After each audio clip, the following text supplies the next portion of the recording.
14절까지입니다. 아모스 8장 11절부터 14절까지입니다.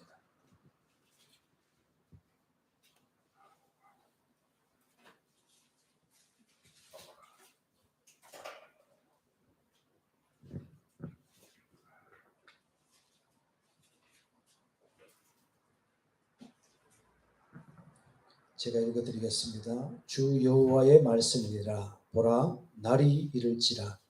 내가 기근을 땅에 보내리니 양식이 없어 주림이 아니며 물이 없어 갈함이 아니요 여호와의 말씀을 듣지 못한 기갈이라. 사람이 이 바다에서 저 바다까지 북쪽에서 동쪽까지 비틀거리며 여호와의 말씀을 구하려고 돌아다녀도 얻지 못하리니 그날에 아름다운 처녀와 젊은 남자가 다 갈라여 쓰러지리라. 사마리아의 죄된 우상을 두고 맹세하여 이르기를 다나 내 신들이 살아있음을 두고 맹세하노라 하거나 베르세바가 위하는 것이 살아있음을 두고 맹세하노라 하는 사람은 엎드러지고 다시 일어나지 못하리라. 아멘.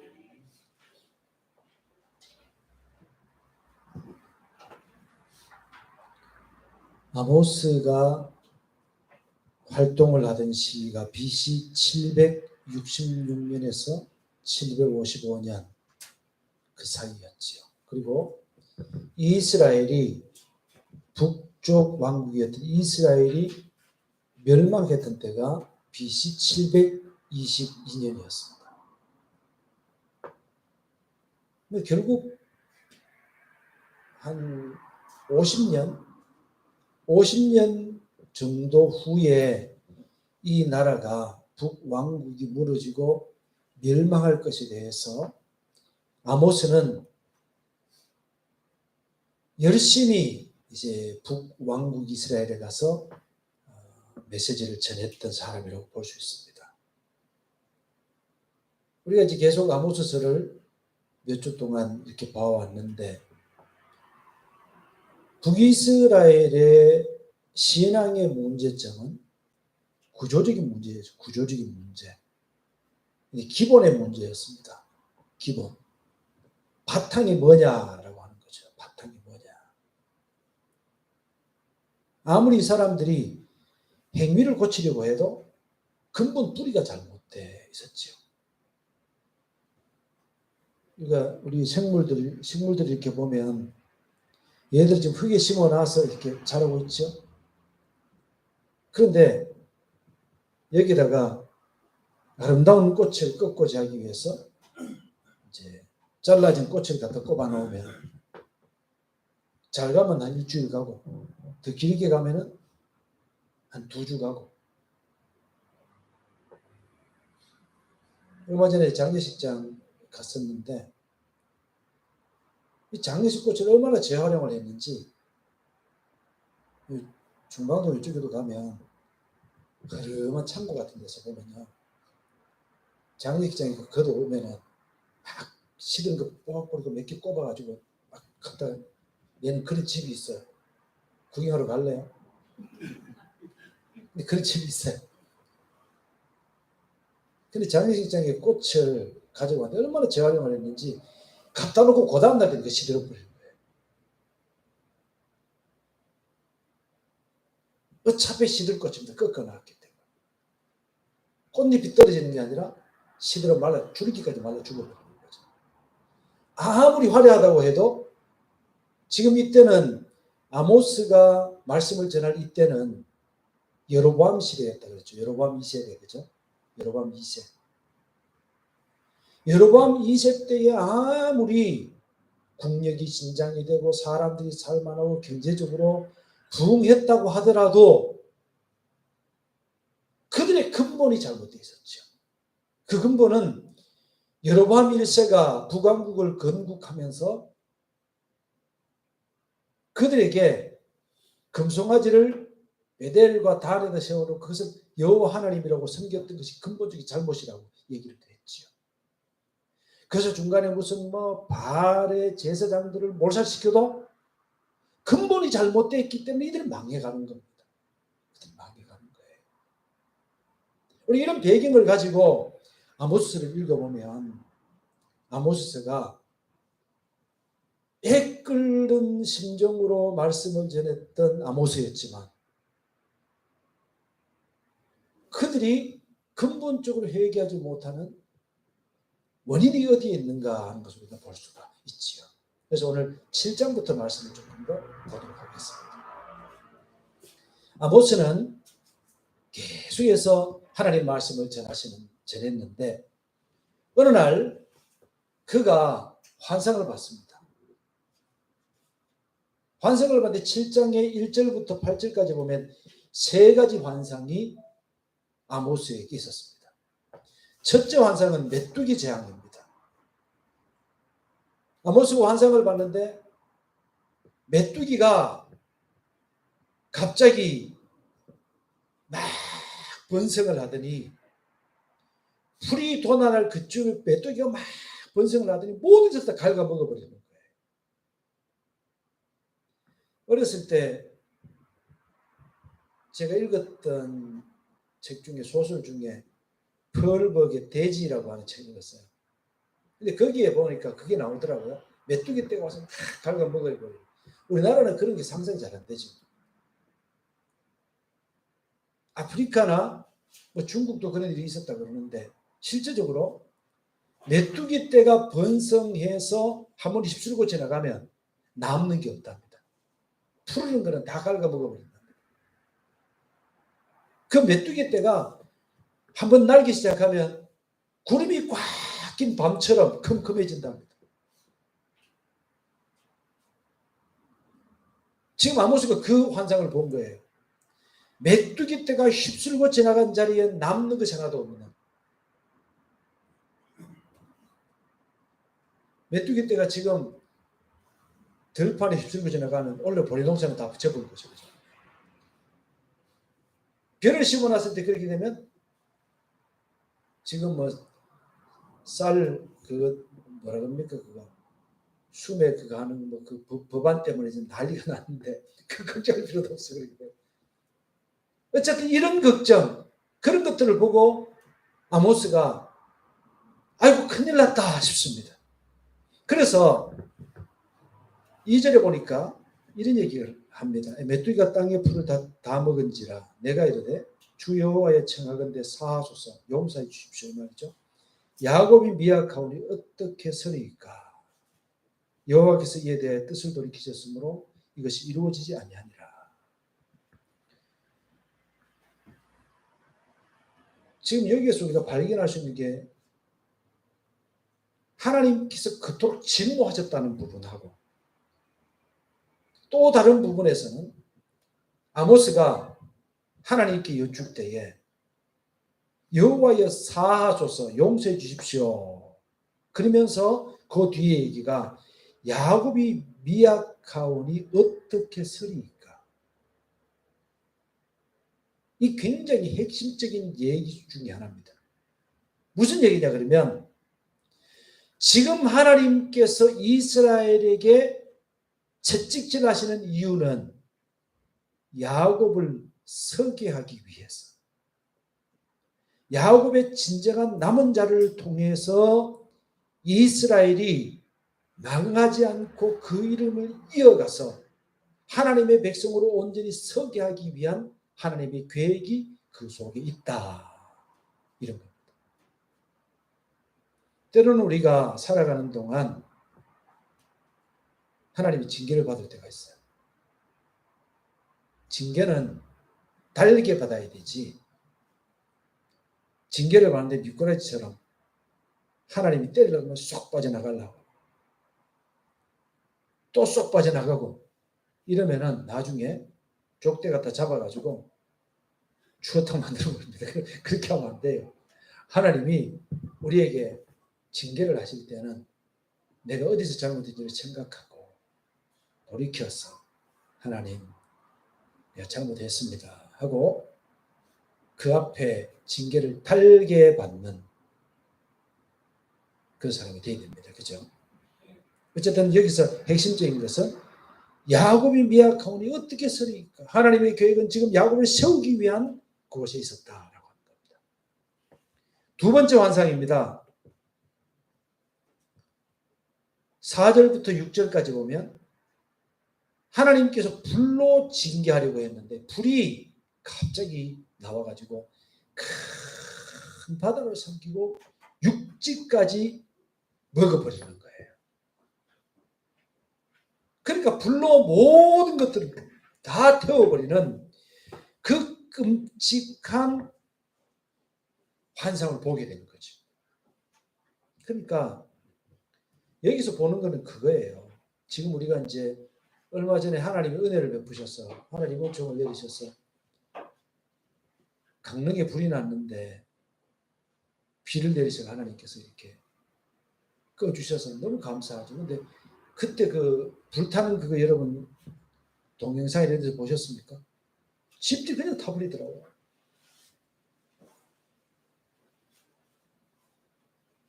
그 앞에서 만약에 우리가 그 광경을 그 앞에서 봤다면 아모스가 그것을 봤을 거예요. 그런 환상을 봤을 거예요. 하나님, 이렇게 되면 우리가 전국이 그렇게 강릉불처럼 그렇게 타버린다면 야곱이 미약해서 어떻게 서리일까? 이렇게 얘기하는 거예요. 그러니까 6절에 보면 여호와께서 또 뜻을 돌이켜 주십니다. 세 번째 환상은 다림줄의 환상입니다. 다림줄이라고 하는 것은 옛날에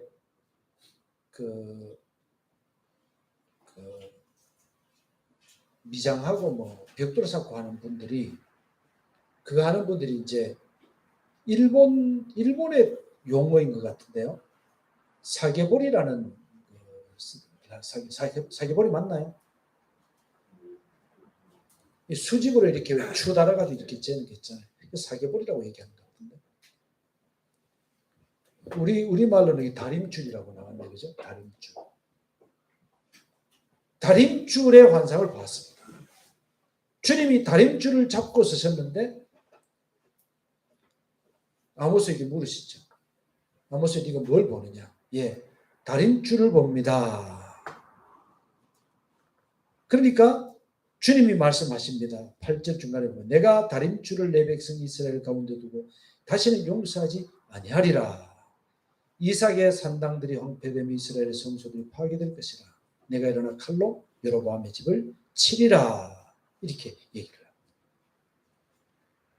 하나님께서 메뚜기를 통해서 이스라엘을 심판하시는 것, 철회하시고 불로 그렇게 하시는 것 철회하시고 이제는 주님께서 직접 다림줄을 들고 서셔서 이 이스라엘이 똑바로 섰는지 다림줄이라고 요즘은 이제 수평자 있죠. 수평자를 갖다가 탁 대면 이게 직각인지 아닌지 알잖아요. 그죠? 요즘은 그렇게 봐요. 요즘은 더더욱 발전이 돼가지고 어떻게 하냐 그러면 뭐 몇 도 그러면 그 각도 맞춰가지고 딱 되면 이게 그게 나오는 그런 것도 요새는 기기가 발달이 됐어요. 지금 그만큼 발전이 돼 있는데 옛날에는 그런 것이 없었기 때문에 다림줄로 했어요. 하나님이 다림줄을 가지고 이스라엘이 하나님의 뜻에 맞게 섰는지 안 섰는지 하나님 보시겠대요.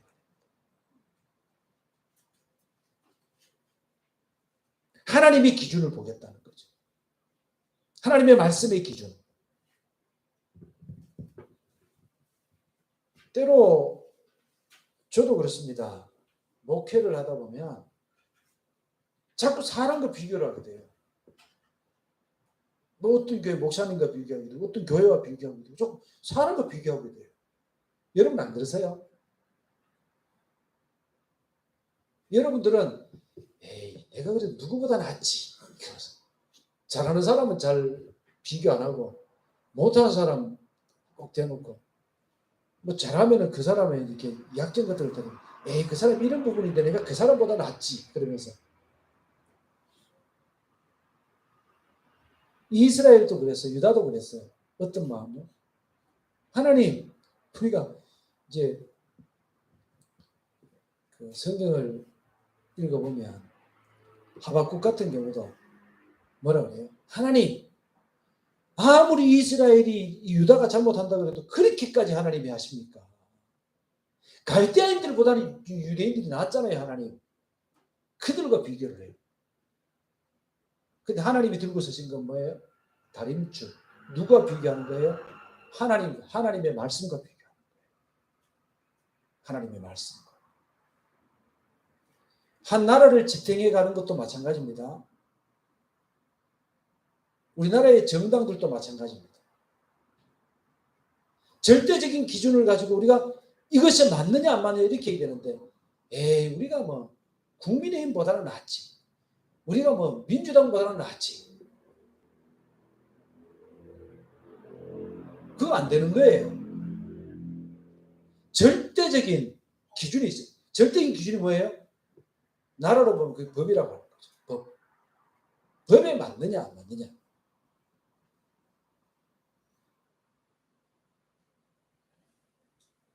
우리가 신앙에서는 절대적인 기준은 하나님의 말씀이죠. 하나님의 말씀에서 드러나 있는 하나님의 뜻. 이것이 우리의 절대적인 기준이 돼야 되는 것이죠. 사람과 비교해 가면서 우리 자신을 좀 더 나았다고 해가지고 위로받고 그거 하지 마시기 바랍니다.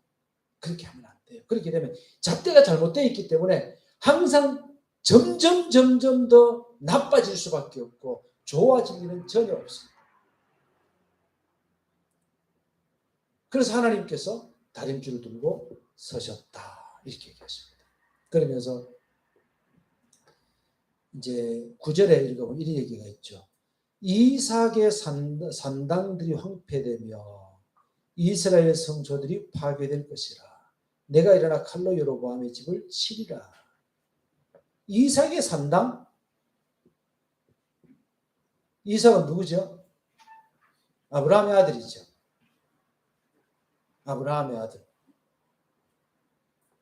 여기에서는 성경을 보면 종종 선지자들이 언어 유희를 사용합니다.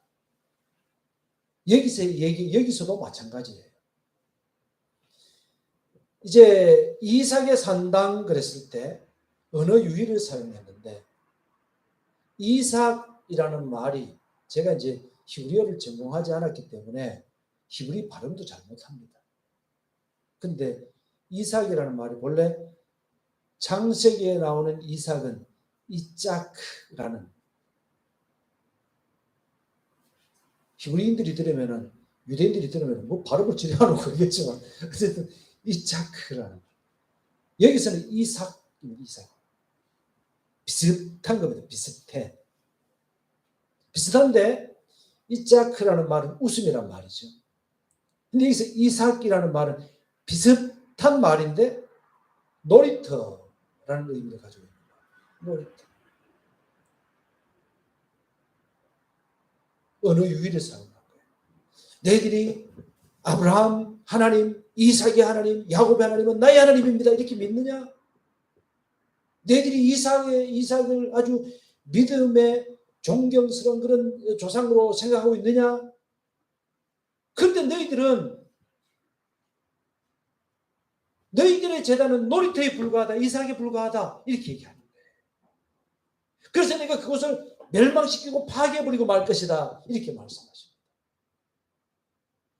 혹시 우리도 우리의 신앙에 분명한 기준을 갖지 않음으로써 우리가 비슷하게 믿음 비슷하게 하면서 이게 믿음이라고 착각하고, 헌신 비슷하게 하면서 헌신이라고 착각하는, 예배 비슷하게 하면서 예배라고 착각하는 그런 모습이 우리에게는 없어야 되겠다 라는 말씀입니다. 10절에 보면 그때에 베델의 제사장 아마샤, 베델의 제사장은 뭐죠? 금송아지를 섬기는 제사장이죠.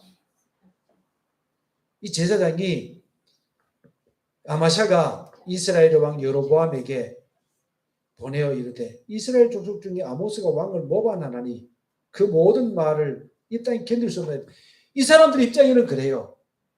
왜 모반이라고 생각합니까? 나라가 망한대요. 나라가 망한데 좋은 사람이 누가 있겠습니까? 듣기 좋은 사람이 누가 있겠어요? 11절.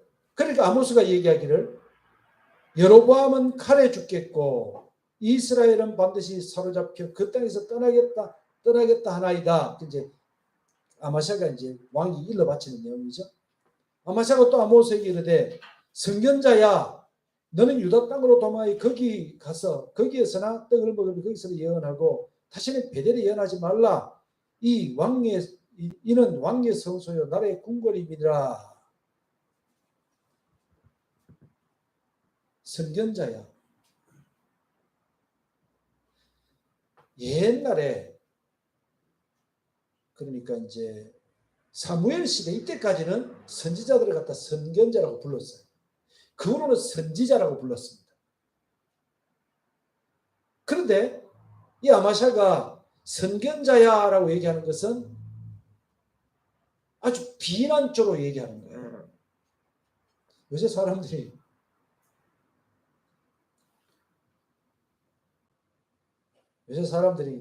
아이고 목사야 존경하는 말이 아니고 두려워하는 말도 아니고 존중해주는 말도 아니고 아이고 목사 그렇지 뭐 그러면서 아주 비난적으로 얘기해서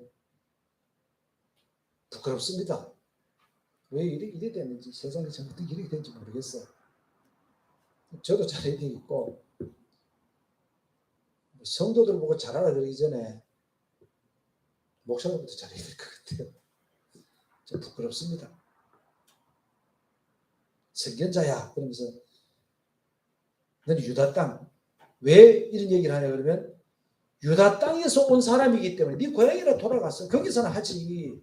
왜 남의 땅에 와서 그러느냐. 지금 이 사마리아는 어때요? 베델 이 사마리아 이곳은 왕의 성소요 나라의 궁궐이다. 예언을 못하게 만들어. 예언을 못하게 만들어. 그때 아모스가 아마사에게 대답합니다. 나는 선지자가 아니며 선지자의 아들도 아니라 나는 목자요 뽕나무를 재배하는 자로서 양떼를 따를 때에 여호와께서 나를 데려다가 여호와께서 내게 이르시기를 가서 내 백성 이스라엘에게 예언하라 하셨나니 남유다의 하나님은 북이스라엘의 하나님이시죠. 하나님은 여전히 그들을 내 백성이라고 표현하시죠. 그래서 얘기합니다. 16절 이제 너는 여호와의 말씀을 들을지니라 네가 이르기를 이스라엘에 대해 예언하지 말며 이스라엘 집을 향하여 경고하지 말라 하므로 여호와께서 이와 같이 말씀하시기를 내 아내는 성읍 가운데 창녀가 될 것이요 내 자녀들은 칼에 엎드러지며 내 땅은 청량하여 나누어질 것이고 너는 더러운 땅에서 죽을 것이요 이스라엘은 반드시 사로잡혀 그의 땅을 떠나리라 하셨느니라. 아마샤 너희 집은 이렇게 망할 것이고 이스라엘도 망할 것이다. 네가 이스라엘 땅에서 예언하지 말라 했기 때문에 아까 우리가 본문을 읽었던 말씀 그대로 연결이 되죠? 어떻게 연결이 돼요? 네가 예언하지 말라 이렇게 얘기했기 때문에 이 땅에는 기근이 올 것이다. 어떤 기근? 양식이 없어 기갈이 아니라 여호와의 말씀이 없어 기갈이 올 것이다. 듣고 회개할 시점을 놓쳐버리고 듣기 싫어할 뿐만 아니라 예언자의 입을 막으려고 했던 그들은 결국 여호와의 말씀에 기갈을 경험하게 될 것이다. 그 말이죠. 늘 설교하면서 마음속에 부담은 그런 거예요. 하나님의 말씀을 있는 그대로 전해보고 싶다. 그 말씀 우리에게 적용되기는 하겠지만 있는 말씀을 그대로 전해보고 싶다. 말씀을 가지고 이리저리 그냥 포장을 하다가 엉뚱한 길로 말씀이 되어지게 하지 않고 싶다. 이런 마음을 가져요. 그 듣는 사람이 별로 없어요. 들으러 오는 사람이 이 정도밖에 없어요. 그죠? 늘 잘되고 복주고 이렇게 하면 성공한다는 그 메시지만을 전하다 보면 나중에 하나님의 말씀에 진짜 하나님의 말씀이 어떠한가라고 하는 것을 풀어서 설명하면 아마 귀가 닫힐 거예요. 근데 여러분들 제가 부탁드리는데 하나님의 말씀을 있는 그대로 받아들일 수 있는 우리가 되어야 됩니다. 그렇게 해야만 우리가 영적인 기갈이 오지 않을 줄로 합니다. 말씀에 귀 기울여 듣고 또 이것이 어떤 말씀을 하는지 그리고 오늘 우리에게는 어떻게 적용돼야 되는지를 말씀 한 구절을 딱 띄워놓고 막 아름답게 설교한다고 그것이 옳은 설교가 아니잖아요. 말씀을 좀 정말 주님이 어떤 마음으로 이런 말씀하셨는지 좀 생각해보는 우리가 됐으면 좋겠어요. 아모스는 또 환상을 봅니다. 8장에 보면 여름 과일 한 광주리를 봤어요. 그런데 하나님께서 말씀하시기를 내 백성의 이스라엘의 끝이 이르렀은즉 내가 그들을 용서하지 아니하리라 그러면서 말씀하십니다. 이것 여기에도 언어 유희가 나옵니다. 여름 과일이라는 말은 히브리어로 카이츠라는 말입니다. 카이츠. 네가 뭘 보느냐? 예, 카이츠를 봅니다.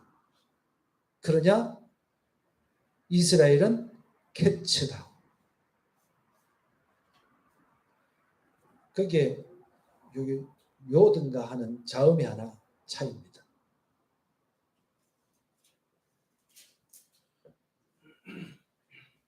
자음 하나의 차이예요. 네가 카이츠를 보느냐? 그들은 캐츠가 될 것이다. 네가 여름 과일을 보느냐? 그들은 끝이 될 것이다. 우리가 언어 유희를 요즘 뭐라 그래? 드립한다 그러나? 말 갖다가 뭐 이렇게 이어가지고 뭐 이렇게 하는 거 있잖아요. 그 뭐라 그럽니까? 드립 친다 그러나? 그렇게 하죠. 뭔 드립요? 멍멍이 드립요? 그런 용어를 쓰잖아요. 그죠? 그런 식이에요. 하나님께서 어느 유희를 사용해서 네가 뭘 보느냐? 여름 과일, 카이츠를 봅니다. 그래, 너희들은 끝이다, 캐치다. 이렇게 하나님 말씀하십니다. 그러면서 하나님께서 이제 그들에게 말씀을 선포하시는데 4절 가난한 자를 삼키며 땅에 힘없는 자를 망하게 하려는 자들아 이 말을 들으라. 땅에 힘없는 자를 망하게 하는 자들이 누굴까요? 그들은 바알의 법이 그들의 마음속에 있었어. 이방신들의 마음, 이방신들의 그 사상 이런 것들이 그 마음이 있어서 더 많은 것들을 모으고 가난한 사람을 돌보지 않는 그런 거예요. 원래 자유민주주의, 자본주의는요 어떻게 되어 있냐 그러면 부자들이 가난한 사람들을 자원해서 돌보는 것이 그게 자본주의예요. 우리나라 자본주의는 뭔가 좀 잘못되어 있습니다. 많이 잘못되어 있어요. 근데 사회주의로 갈수록 어떻게 되냐 그러면 그걸 법으로 만들어서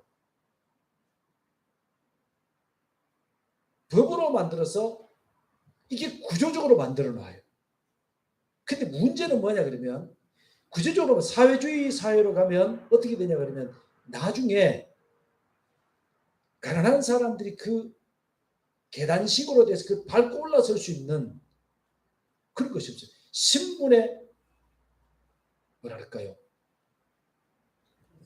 좀 이렇게 구분 같은 것이 지어져 버려요. 사회주의가 실행되기가 참 어렵습니다. 법으로 그걸 만들어 버리면 부자들은요 마음을 써서 그걸 하지 못해. 우리나라 부자들은 어땠어요? 지금까지 우리나라 부자들은 이 자본주의 역사가 굉장히 짧기 때문에 가난한 자들을 위한 노블리스 오블리제를 실천하는 그런 근본 바탕이 없습니다.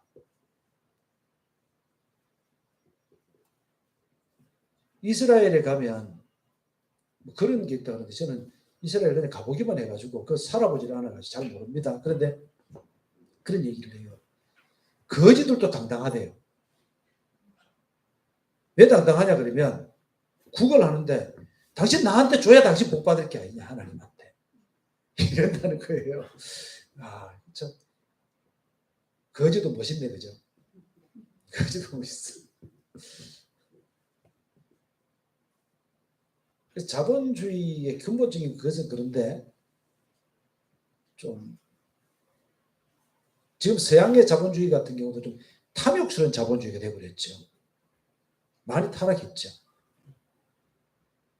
실제적으로는 이게 기독교적인 정신 같은 것이 있을 때는 이게 좀 부자들이 가난한 사람을 배려하는 그런 것들이 굉장히 좀 많이 있어야 되는데 이게 좀 심각한 문제로 바뀌어버렸죠.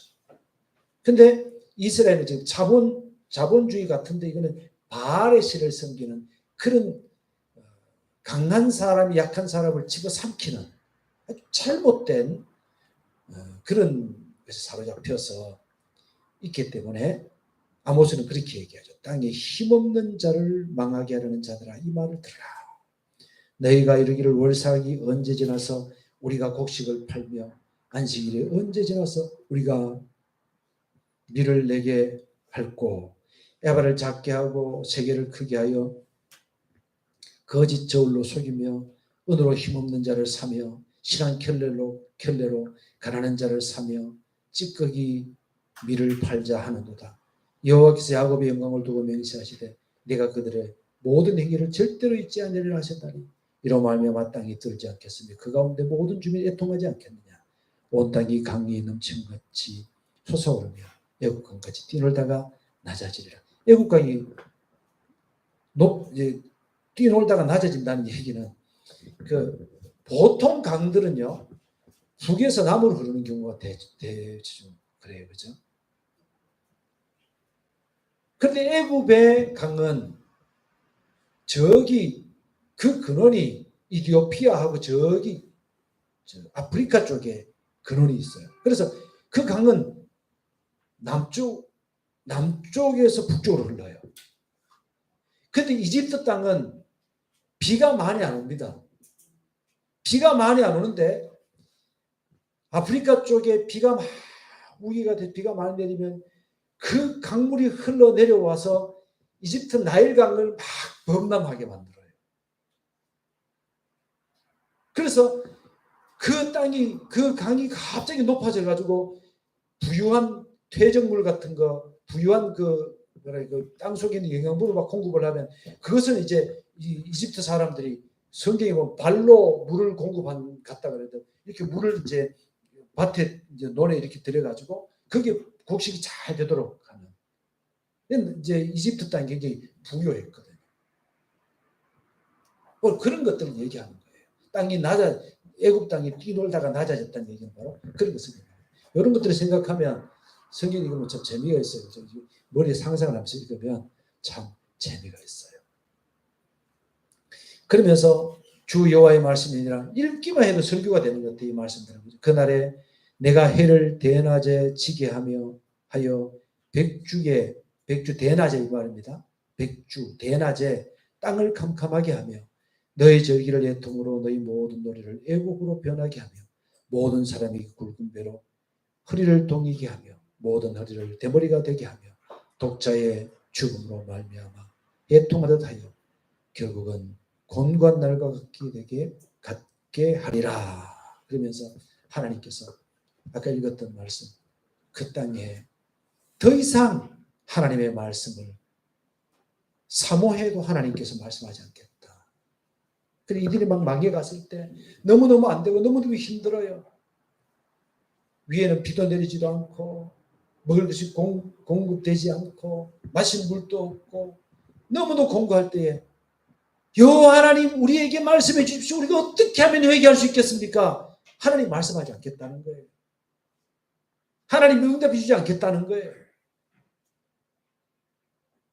하나님도 화가 나면요 말씀하지 않습니다.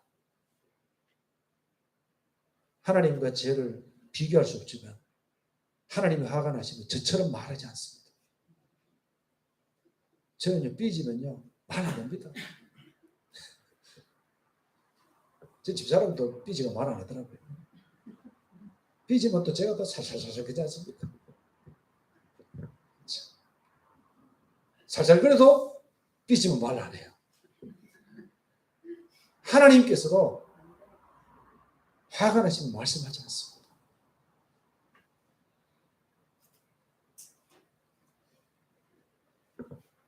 유행가에 있을 때 잘해 후회하지 말고 그랬는데 노래 제목을 그 노래 내용을 잘못 만들었어요.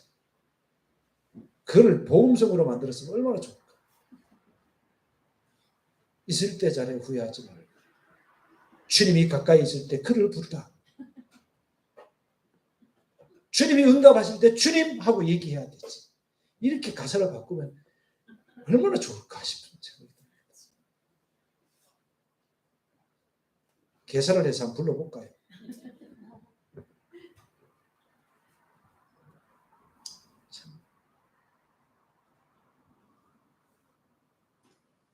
이런 말씀 들으면 마음이 좀 너무 아프고 그렇습니다. 9장 말씀을 하면 이제 다 끝나기 때문에 조금 앞에 조금 지체가 되지만 그래도 9장까지 말씀을 하고 말씀 마치려고 합니다. 읽어보면 설교가 됩니다. 그냥 9장 내가 보니 주께서 제단 곁에 서서 이르시되 기둥머리를 쳐서 문지방이 움직이게 하며 그것으로 부서져서 무리의 머리에 떨어지게 하라. 내가 그 남은 자를 칼로 죽이리니 그 중에서 한 사람도 도망하지 못하게 하며 그 중에서 한 사람도 피하지 못하리라. 그들이 파고 스올로 들어갈지라도 스올 무덤이란 뜻입니다. 내 손이 거기서 붙잡아낼 것이요 하늘로 올라갈지라도 내가 거기서 붙잡아낼 것이며 갈멜산 꼭대기에 숨을지라도 내가 거기에서 찾아낼 것이요 내 눈을 피하여 바다 밑에 숨을지라도 내가 거기에서 뱀을 명령하여 물게 할 것이요 그 원수 앞에 사로잡혀 갈지라도 내가 거기에서 칼을 명령하여 죽이게 할 것이라. 내가 그들에게 주목하여 화를 내리고 복을 내리지 아니하리라 하시니라. 여기 3절 말씀 같은 경우는 부흥사들이 많이 인용하지요. 잘못 인용하면 안 됩니다. 그죠? 이스라엘이 하나님의 말씀을 듣기 싫어하고 하나님이 말씀하신 것을 그조차 거부하기 때문에 하나님께서 그들을 징벌하실 때에 그들이 어느 곳에 가 있더라도 하나님이 찾아서 그들을 징벌할 것이다. 그 말씀이지요. 5절 주 만군의 여호와는 땅을 만져 녹게 하사 거기 거주하는 자가 애통하게 하시며 그 온 땅이 강에 넘침같이 솟아오르며 애국강같이 낮아지게 하시는이요 그의 궁전을 하늘에 세우시며 그 궁창에 기초를 땅에 두시며 바닷물을 불러 지면에 쏟으시는 신이 그 이름은 여호와시니라. 이 세상의 모든 것들은 주님의 손에서 전능하신 주님의 손에서 움직이고 있다는 거죠. 하나님은 어떤 것이든지 할 수 있다는 주님 그런 얘기를 하고 있는 거예요. 7절 여호와의 말씀이니라 이스라엘 자손들아 너희는 내게 구수족속 같지 아니하냐.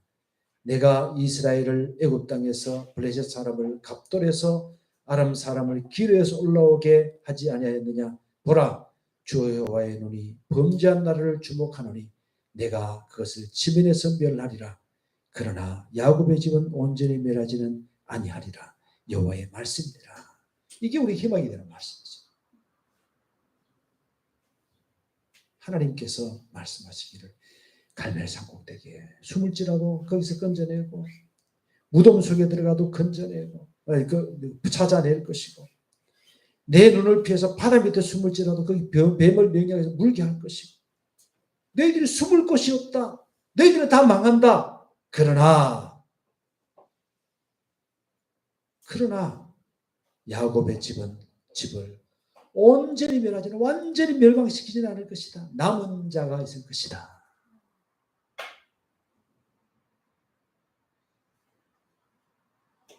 주님께서 마태복음 말씀 속을 쭉 읽어보면 마지막 날에 많은 사람들이 주님을 배반하고 주님을 떠나고 마지막 날에 믿음을 보겠느냐? 이 세상에서 믿음을 보겠느냐? 진정한 믿음을 보겠느냐고 주님 말씀하시면서 그러나 끝까지 견디는 자는 구원을 얻으리라. 끝까지 견디는 자들이 있다는 얘기를 주님 말씀하시죠. 여러분 마음에 결심하세요. 나는 어떤 환경에서라도 다른 사람들이 어떤 믿음을 갖는다고 하더라도 다른 사람들이 어떻게 주님을 버린다고 하더라도 내 마음은 오직 주님밖에 없습니다. 나는 주님만을 끝까지 믿고 순종하겠습니다. 내 믿음의 근본은 예수님이십니다. 그런 고백을 우리 해야 됩니다. 그런 결심을 해야 됩니다. 9절 보라 내가 명령한 이스라엘 족속을 만국 중에서 체질하기를 채로 체질함 같이 하리니와 그 한 알갱이도 땅에 떨어지지 아니하리라. 내 백성 중에 말하기를 화가 우리에게 미치지 아니하며 이르지 아니하는 모든 죄는 칼로 죽으리라. 그러니까 막 긍정만 하는 게 있죠. 나는 괜찮아 그러면서 나는 하나님의 구원을 받았으니까 괜찮아. 너무 나불나불 그러면서 너무 가볍게 이렇게 하면 어떻게 그 죄인이라고 얘기해요. 그러다 칼로 죽을 것이다. 근데 여기서 보니까 하나님이 체질하신대요. 체질하요. 요한도 그렇게 얘기했죠. 주님께서 지금 체질하신다. 알곡은 모아서 곡간에 드리고 죽정이는 꺼지지 않는 불에 태우려. 주님 말씀하셨죠. 체가 뭐예요? 옛날에 키라고 하는 게 있어요. 키. 날개 달린 거.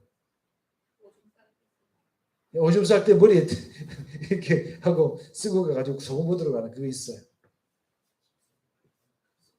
그 우리 엄마가 옛날 할 때 보면 이렇게 뭐 이렇게 콩 같은 거 이렇게 해가지고 착착착 이러면 이제 흔들수록 알갱이는 안으로 들어오고 쭉정이는 밖으로 나가죠. 그래서 옛날에 우리 어릴 때 그 주일학교 때 흔들수록 쭉정이는 밖으로 흔들수록 알맹이는 안으로 쭉정이는 나가고 알곡만 남아요. 우리 모두 다 알곡이 됩시다. 그러면서 궁디 흔들어가면서 흔들 노래 부르고 이렇게 했죠. 옛날에. 체질한다. 키질한다. 그런 얘기예요. 이스라엘 중에 진정으로 남은 사람은 어떨까요? 어려움 당하고 힘들수록 여호와 하나님은 나의 주님이십니다. 그러면서 주님께 와서 안기는 알곡이지. 그런데 비해서 예수 믿는 사람 중에 그런 사람 많아요. 주님을 섬기다 조금만 어려우면 내가 교회 가서 그렇다. 조금만 힘들면은 내가 교회에서 뭐 좀 하려고 그러니까 우리들 중에서 그런 사람이 있었지. 내 말 들으면 당장 회개하고 돌아오세요. 그렇게 나간 사람이 있으니까. 교회에 나가가지고 막 예배하고 이러니까 막 몸이 자꾸 아프대요.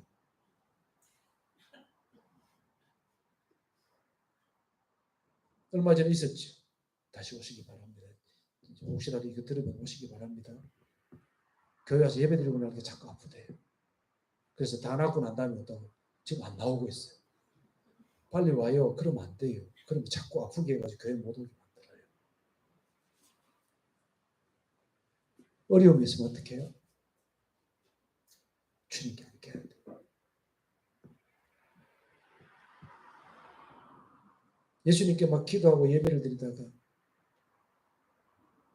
옛날에 대구에서 어떤 그런 일이 있었다고 해요. 제가 정확한 건 잘 모르지만 그런 얘기를 들은 적이 있어요. 청년들이 수련회를 갔는데 청년 몇 명이 머리가 죽었대요.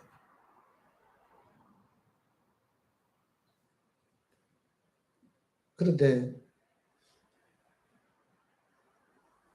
자녀를 그렇게 떠나보낸 부모가 더 하나님께 의지하고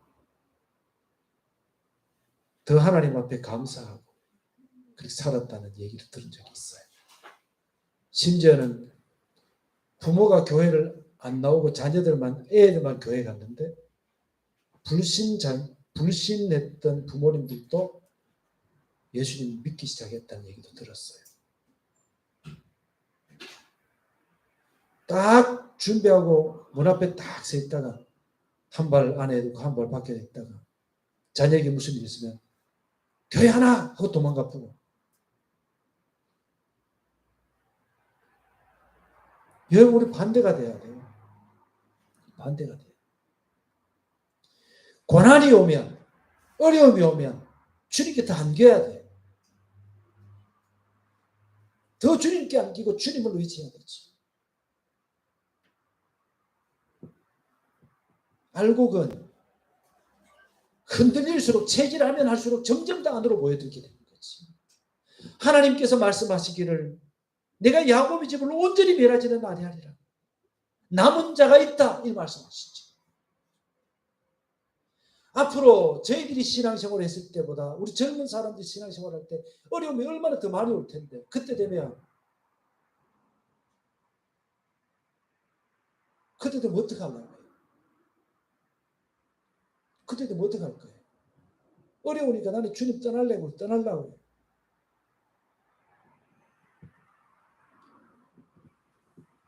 11절 15절까지 우리 큰 소리로 또박또박하게 다 같이 한번 읽도록 하겠습니다. 11절부터 15절까지 시작. 그날에 내가 다윗의 무너진 장막을 일으키고 그것들의 틈을 막으며 그 허물어진 것을 일으켜서 옛적과 같이 세우고 그들이 에돔의 남은 자와 내 이름으로 일컫는 만국의 기업으로 얻게 하리라. 이 일을 행하시는 여호와의 말씀이니라. 여호와의 말씀이니라. 보라 날이 이를지라 그때에 파종하는 자가 곡식 추수하는 자의 뒤를 이으며 포도를 밟는 자가 씨 뿌리는 자의 뒤를 이으며 산들은 단 포도주를 흘리며 작은 산들은 녹으리라. 내가 내 백성 이스라엘이 사로잡힌 것을 돌이키리니 그들이 황폐한 성읍을 건축하여 거주하며 포도원을 가꾸고 그 포도주를 마시며 그 과원들을 만들고 그 열매를 먹으리라. 내가 그들의 땅에 심으리니 그들이 내가 준 땅에서 다시 뽑히지 아니하리라. 내 하나님 여호와의 말씀이니라. 아멘. 은혜가 되지요. 하나님께서 이스라엘의 회복을 말씀하십니다. 하나님께서 우리도 회복시켜 주실 줄로 믿습니다. 나중까지 견디는 자는 구원을 얻으리라. 아멘. 기도하십시다.